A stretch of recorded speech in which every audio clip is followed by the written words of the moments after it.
Welcome to Navata TV top 10 bulletin news కి స్వాగతం. నేను మీ పావని. ఆంధ్రప్రదేశ్ సీఎం చంద్రబాబు నాయుడు అధ్యక్షతన మంగళగిరిలోని టీటీడీ కార్యాలయంలో పార్టీ పోలిట్ బ్యూరో సమావేశం ప్రారంభమైంది. ఈ సమావేశంలో నామినేటెడ్ పదవులపై చర్చించి నిర్ణయం తీసుకునే అవకాశం ఉంది. దీంతో ఆశావాహులలో ఉత్కంఠ నెలకొంది. పార్టీ సభ్యత్వ నమోదు, సంస్థాగత నిర్మాణం పైన పోలిట్ బ్యూరోలో చర్చ జరుగుతోంది. విశాఖ స్థానిక సంస్థల కోటాలో ఎమ్మెల్సీ ఉప ఎన్నిక అభ్యర్థిని ఈ భేటీలో ఖరారు చేయనుంది. ఆంధ్రప్రదేశ్ కోనసీమ జిల్లా రాజోల్ ఎమ్మెల్యే దేవవరప్రసాద్ వ్యవహారం పవన్ కు కొత్త తలనొప్పిగా మారిందట. ఎమ్మెల్యేగా గెలిచి 2 నెలలు అవుతున్నప్పటికీ దేవవరప్రసాద్ రాజోలిలోని ఓ ఇంటిని అద్దెకి తీసుకోగా చుట్టపు చూపుగా వచ్చినప్పుడల్లా స్థానికంగా ఉన్న ఒక లాడ్జిలో మఖం వేస్తున్నారట. అక్కడి నుంచే వ్యవహారాలు చక్కబెడుతున్నారట. సమస్యలను చెప్పుకోవడానికి లాడ్జికి వెళ్లడం ఏంటని మహిళలు విమర్శిస్తున్నారని సమాచారం.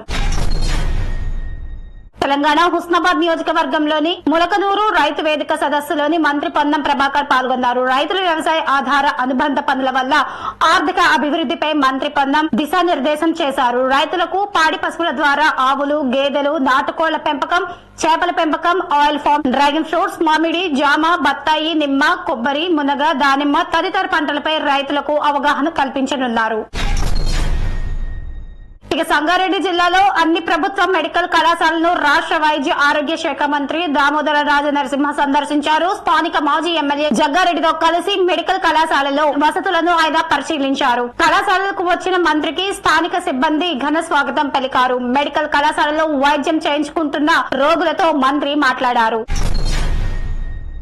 అక్కినేని నాగ చైతన్య మరో పెళ్లికి సిద్ధం కావడంతో సమంత అభిమానులు సోషల్ మీడియా వేదికగా విమర్శలకు దిగారు. శోభితతో రిలేషన్షిప్ ఉండటం వల్లే సమంతను చైతు వదిలేశాడని ఇప్పటికైనా అర్థమైందా అని ట్వీట్ చేస్తున్నారు. తల్లికి జరిగింది చూసి కూడా మరో మహిళకు ఇదే బాధను ఎలా అందించావు బ్రో అంటూ నెటిజన్లు మండిపడుతున్నారు. సమంత చేసిన సాంగ్ పై ట్రోల్స్ చేసిన వారు వీరి పెళ్లిపై ఎందుకు చేయట్లేదని ఫైర్ అయ్యారు.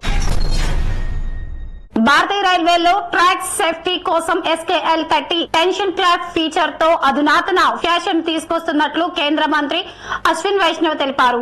దీంట్లో ట్రాక్స్ బిగించేందుకు స్క్రూ వాడతారు. ట్రాక్స్ లో పట్టీ మధ్య ఉండాల్సినటువంటి గ్యాప్ ను ఇది మెయింటైన్ చేస్తుంది. దీని పనితీరుపై టెస్ట్ చేయగా అమేజింగ్ రిజల్ట్స్ వచ్చాయని ఆయన చెప్పారు. -60 డిగ్రీల నుంచి +50 డిగ్రీల సెల్సియస్ ఉష్ణోగ్రతను సైతం ఇది తట్టుకోగలదు. ఆంధ్రప్రదేశ్ ప్రైవేట్ దేవాలయంలో ధూప దీప నైవేద్యాలకు 10,000 రూపాయలు ఇచ్చేందుకు ఏపీ ప్రభుత్వం జీవో జారీ చేసిందని టీడీపీ తెలిపింది. చంద్రబాబు మరో హామీ అమలు చేశారని పేర్కొంది. నిధులు లేక 6,000 దేవాలయాల్లో కనీసం ధూప దీప నైవేద్యాలకు నోచుకోలేదు. గత చంద్రబాబు ప్రభుత్వంలో 5,000 రూపాయలు ఇచ్చారు. మాట ఇచ్చిన ప్రకారం 10,000 రూపాయలకు చేశారు. ప్రభుత్వం ఏర్పడిన 50 రోజుల్లోనే హామీ నెరవేర్చారని ట్వీట్ చేశారు. కర్ణాటక ముఖ్యమంత్రి సిద్దరామయ్య తోటి సీఎం పవన్ కళ్యాణ్ బెంగళూరులో భేటీ అయ్యారు. వీరిద్దరూ పలు విషయాలపై చర్చించారు. చిత్తూరు, పార్వతీపురం జిల్లాల్లో ఏనుగులు ఊళ్లలోకి వచ్చి పంటలు నాశనం చేస్తున్నట్లు పవన్ దృష్టికి వచ్చింది. వీటిని అడవుల్లోకి తరిమేందుకు కుంకి ఏనుగులు అవసరం. అవి కర్ణాటకలో ఉండటంతో కొన్నింటిని ఏపీకి తరలించాలని కోరేందుకు బెంగళూరుకు వెళ్లారు. వినేష్ ఫోగాట్ అనర్హత చర్చకు అనుమతించకపోవడంతో విపక్ష పార్టీలు గురువారం రాజ్యసభ నుంచి వాకౌట్ చేశాయి. దీనిపై చైర్మన్ ధన్కర్ ఆగ్రహం వ్యక్తం చేశారు. ఈ విషయంలో విపక్షాలకు మాత్రమే బాధ ఉన్నట్టు అనుకుంటున్నాయని, దేశం మొత్తం బాధలో ఉందన్నారు. ఈ ఘటన ద్వారా లబ్ధి పొందాలనుకోవడం, రాజకీయం చేయడం వినేష్ ను అవమానించినట్టే అవుతుందని మండిపడ్డారు.